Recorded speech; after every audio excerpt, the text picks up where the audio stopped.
The next question is about sort of what are the major accomplishments and lasting significance of the uprising, but one of them is definitely the proliferation of new feminist collectives. So maybe let's just open it up to the four of you to share your sense of what's changed. You know, I mean, obviously the Islamic Republic is still there, but I don't think that should be our measure of success, right? And yeah, so what is the lasting significance thus far of this uprising? And anything you want to share? I mean, you've already kind of done this in some ways, many of you, but what you've learned, right, from this past year of resistance and solidarity. Any lessons? You want the same order, or you want to change it? Yeah, it's up to you guys. Anybody want to jump in? So yeah, major accomplishments, lasting significance, key lessons. So let me say, I mean, as Anne was talking actually about something came to my mind. There was this moment of transformation that she talks about, and a moment of realization that is really important to focus on, right? In every revolutionary moment and every revolutionary process, there is something that is unexplainable, even for the people who are part of that process. I think it's Charles Tilly who says that revolutions sometimes come and just sweep everything, and you can't really explain it. It's magical, it's miraculous, it's accidental. Although, you know, scholars and researchers spend years and decades to understand revolutions, but once you're in it, you feel like there is this wave and there's this flood and you're part of that. You don't know what's exactly happening. At least this has been a sense that my friends, my family have described when I asked them, what did you experience? My own sister actually was there at Kasra Hospital just 2 hours before the news of Gina's death came out, and she was picked up by the morality police van. They attacked the 25 people who were there, and she and her friend, and they started, screaming, and the nurses from the hospital came out and they dragged them out of the van. Wow. And as they are sort of going and hiding in the hospital and then getting back home, she said, I knew something is happening. And my sister is not a revolutionary type. She was always the one who was in her room, and she was a movie worm as she was as we were growing up. She was the younger sister. I was the one who was always at the forefront of the political action, and she wasn't. And then as she was describing this scene to me, I just couldn't believe and bring myself that my sister has changed so much over the years that I cannot even recognize my own sister. So I think that is the shift, right? That is the generational shift. That is also, I think, the shift among the familial and change and the structural change in the families and norms and values. That's one thing. So there is this collective urge that, as I was mentioning, that I felt so isolated and alone as I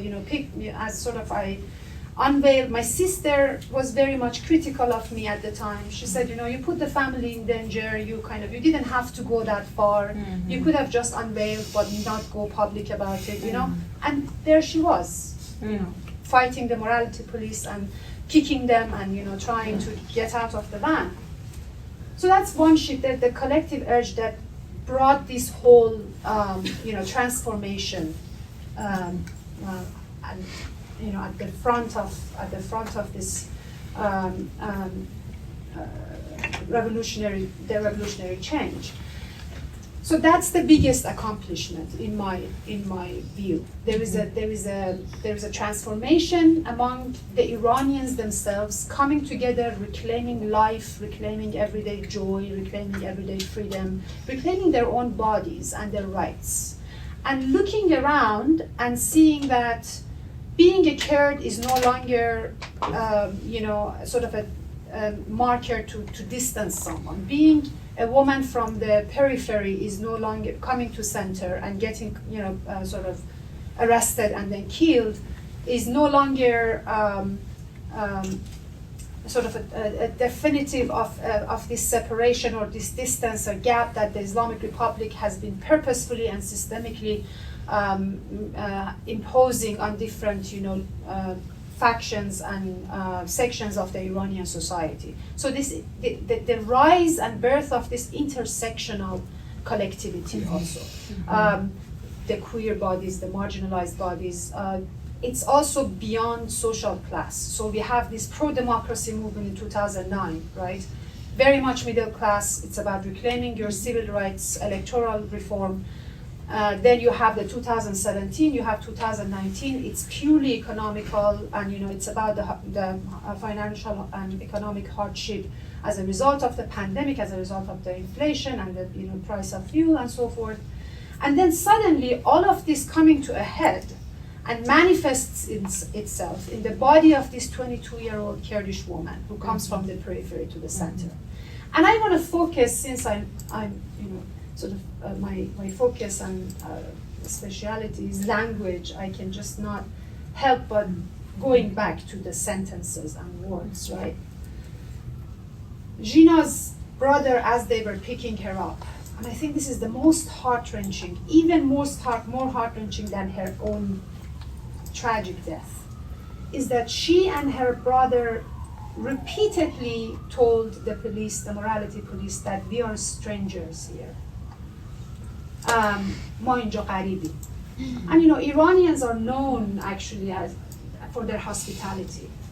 And the fact that these people come from the periphery to the center and talk about being a stranger and asking, demanding them to be left alone.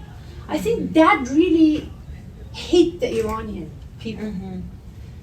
People who were the urban population. They really took it personally, and they felt that somebody came as a guest and was betrayed like that.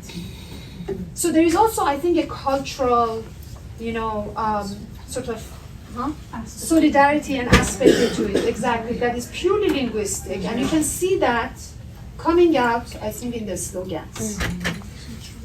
The slogans are deeply and profoundly intersectional. We've never heard these slogans ever before, not in the past 44 years, not before that, as far as I'm aware, in the history of modern Iran. Never Tehranis came out, shouted for the people of Khuzestan, Kurds for the Baluchis, and vice versa. And I think that is the spirit of the movement we're talking about. Sorry, I'm talking too much, but these are just so important too. Absolutely. As you said earlier, I think a lot of the things that we're going to say are going to overlap. So I think I want to take something that you said in terms of this whole shift in the discourse of center and periphery and maybe extend it more, because I feel like this has been transformative in the history of not the past the 44 years, but beyond that, because we have a whole history of women's movement in Iran that has actually been classist, centrist, elitist, and it has only focused on urban areas and middle class and upper class women. So we never had any sort of imagination from the figure of Baluch woman, from the figure of Kurd woman, from the figure of Arab Khuzestani women. Who is this Shibata? Is she even existing? Is she real?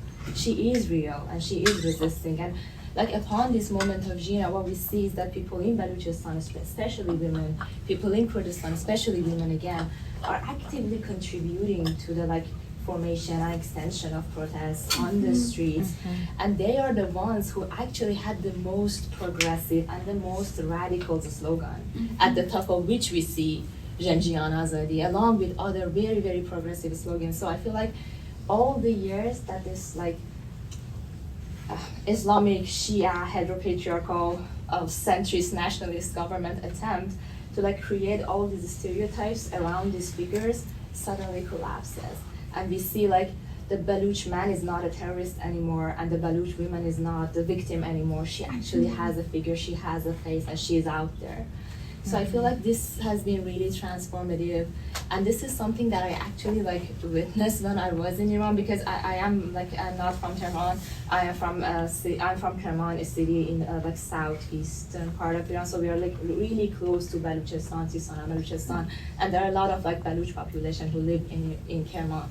So prior to that, I would see Baluch people mostly being sort of associated with poverty with like sickness, with like, I don't know, like ghettos in the city.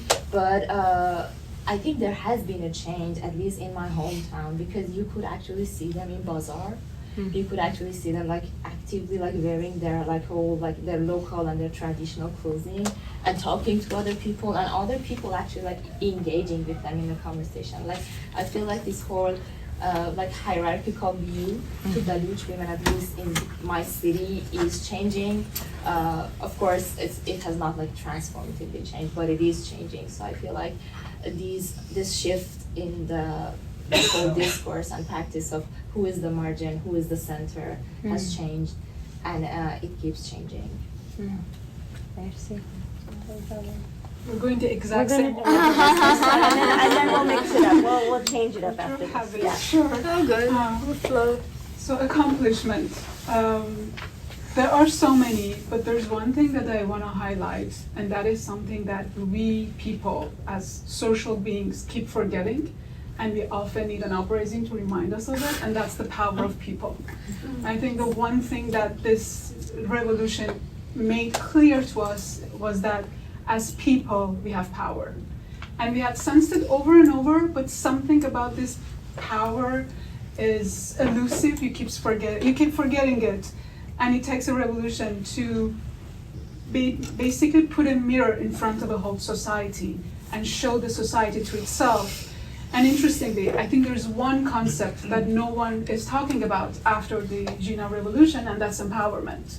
It's the one thing that we don't need. It's the one thing that is clearly ingrained now in people's consciousness.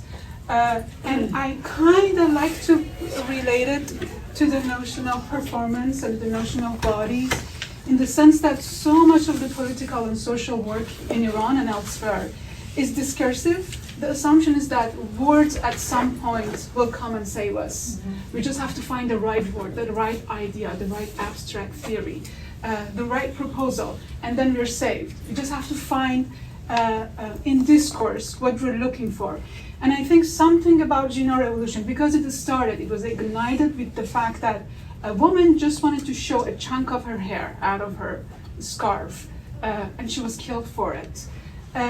Somehow bringing people together over this body that was so unjustly killed, for a demand that was, again, an embodied demand, something that women have been asking for 43 years now. I felt it sort of was able to pass through this mind-body split and brought to the attention of the people that we have something in our stomach and something in our heart and something in our limbs that not only connects us to each other, but it can actually guide us to the right direction. I don't think anyone had a guideline to go stand up in front of a trash bin and yell a woman like "Zan Zendegi Azadi" and take off their scarf. But I think accessing what the body can do and what the figure of the body publicly can do made us into a state that women were doing this, people generally were doing the same acts across different cities. And this repeated figure of a body that needs to be freed and is not afraid to make a claim on public space and is not afraid to say what it needs to say, really transformed and brought to the attention of people that what we're capable of, which was the fact that we can change the country. So yeah, power is something that I feel Gina Revolution took back from the state and brought it for the people. Yeah. Well, there are two things I want to talk about. Accomplishment inside of Iran from someone who is outside and witnessed through videos and like a lot of media that was coming out.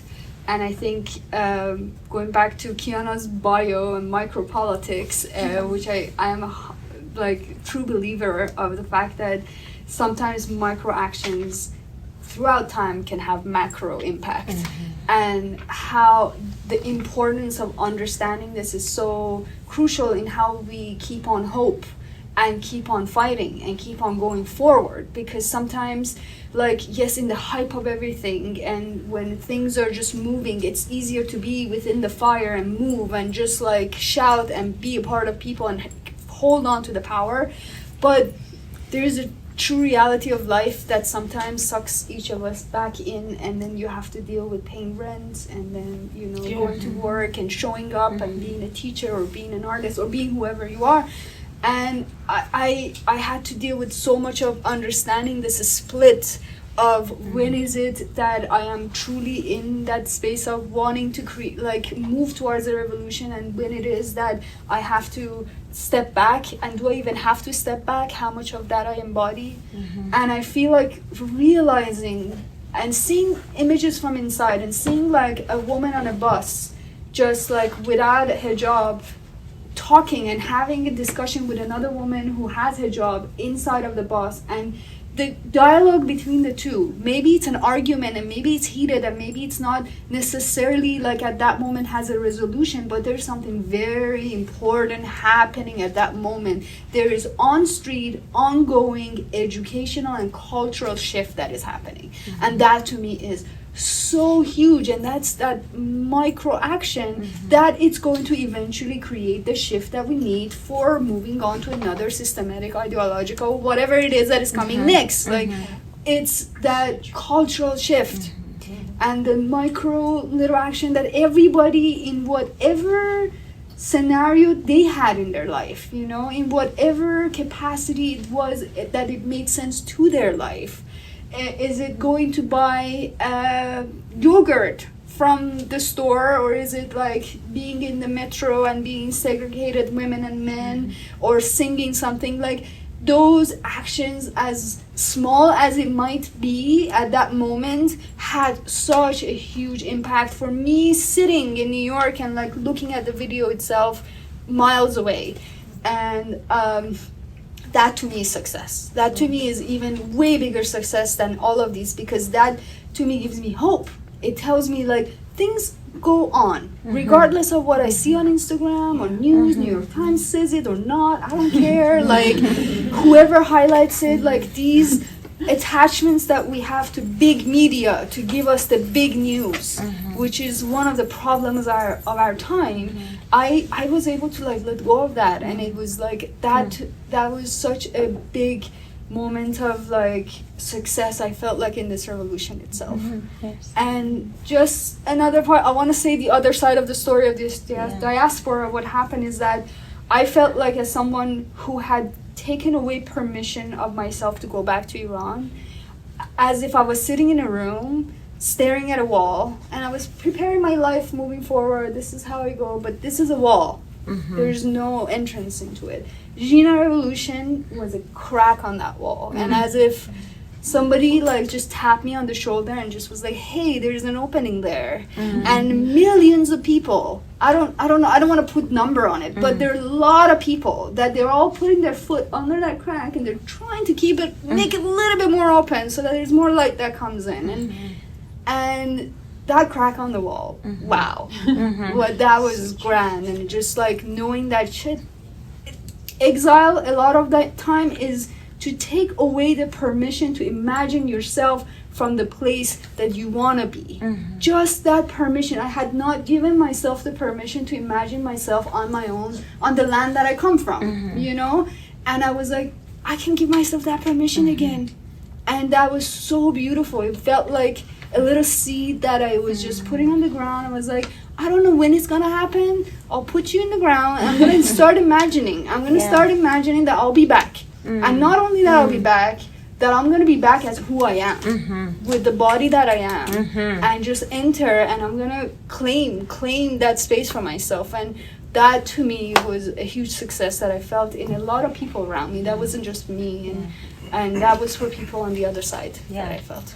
Yes. Very quickly, Yes, it's very relevant to what she said, is that this, as an accomplishment, this act of civil disobedience. Yes. Everybody is talking about, and it has become it has become part of this counter culture right now.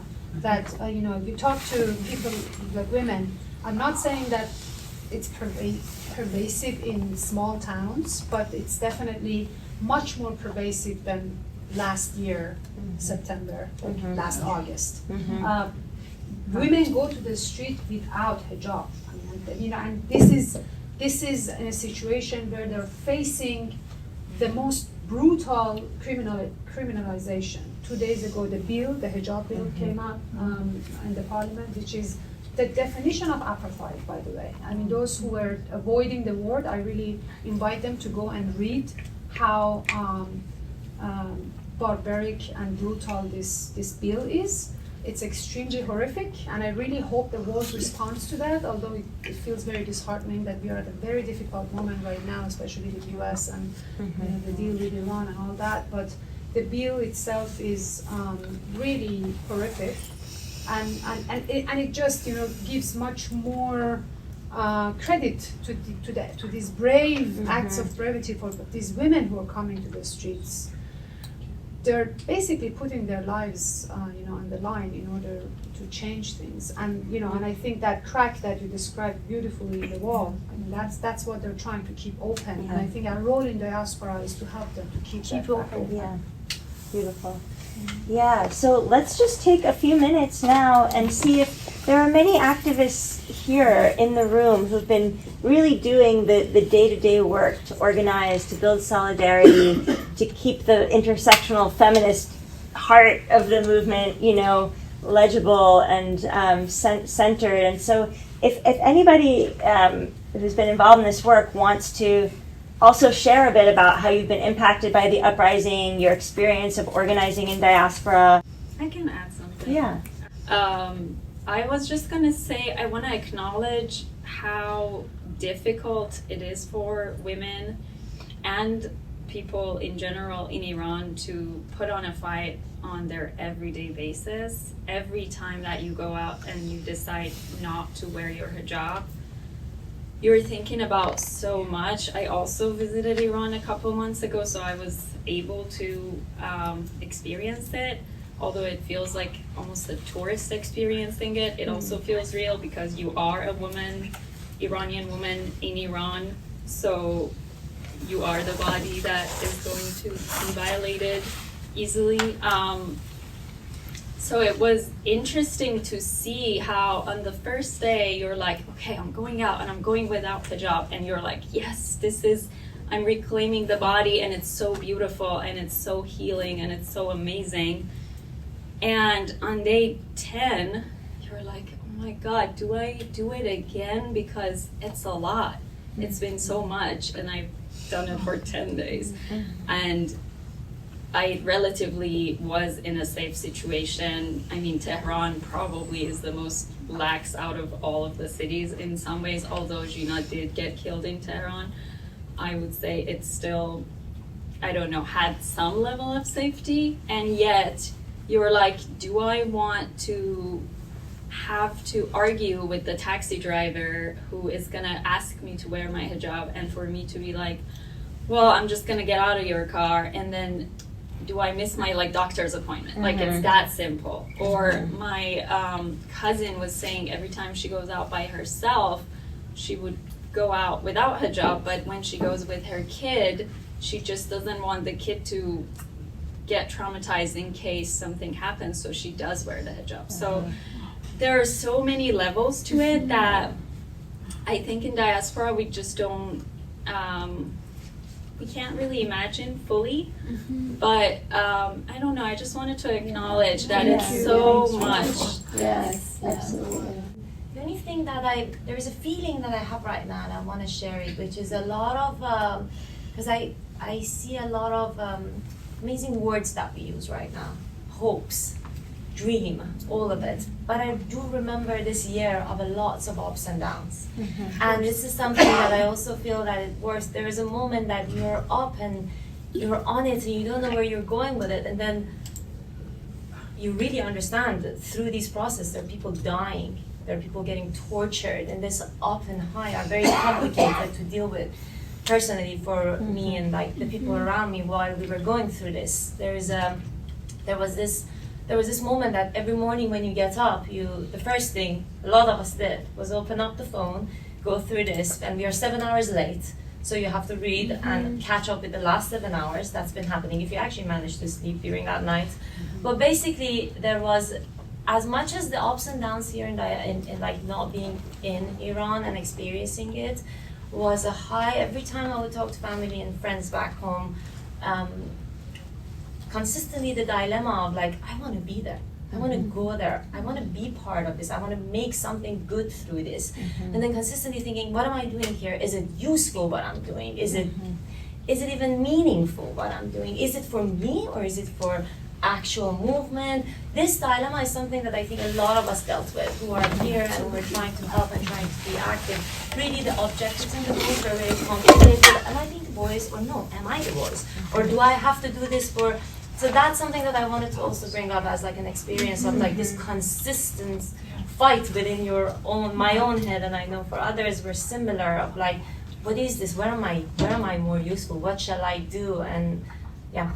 I came to the US 10 years ago, really alienated from the political process in Iran after 2000. And I think two things really brought me here, as opposed to just being in a kind of purgatory, which was, I feel after Black Lives Matter, I felt that, okay, I am feeling political again. And then with Gina's revolution, I felt that thought took me, and it's really hard to talk about it. Yeah. But I felt that I arrived here, and that was a moment that I realized, okay, there are possibilities. I'm not in Iran, but there are amazing things that are happening through the night. And I felt that finally, after 10 years of just gliding, something changed. And those dilemmas actually makes me feel that, okay, I'm back to life. On one of the, I think, sort of accomplishments that came out of the Gina Revolution, I think, was the reclaiming the concept of revolution. So the term revolution used to have before 1 year ago, a bad, taste, had left a bad taste in Iranian people's mouth, and it used to be referred to the 1979 revolution. So when you said before the revolution, that meant before 1979. And to tie it back to the and I should give context. For years and years, the idea of a revolution was something that people did not even talk about. It was about reform, movement, civil society, and then Gina Revolution happened, and to make it personal. I remember we were talking, and I was saying something, and I said, "Oh yeah, before the revolution," and then I was like, "Oh," and I'm not referring to the 1979. I'm referring to this year, by the way, just for clarification to the people I was conversing with. And I think this was one of the very beautiful things, and I think one of the things we should take very good care of, because we have to go back to the revolutionary radical meaning of Janjian Azadi, and not to be satisfied with anything less than total liberation for all.